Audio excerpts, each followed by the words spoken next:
Fog na siya, oh. Ay, kanang ba matago siya. Still okay here? Ha? Ano? Madami namang Ah, sasakyan grabe doon, no? tornado, no? Dito.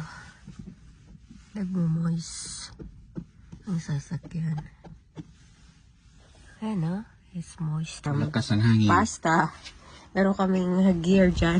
Lakas ng hangin. Yan yung interesting tunnel na usually it is also tourist spot na nagtatawa. Good job. Kahit Pagluto. malakas ang hangin. Kailangan ng teamwork. Ang ganda ng view.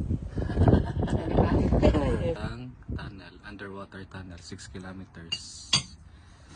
Mga napakadaling iluto. For travelers.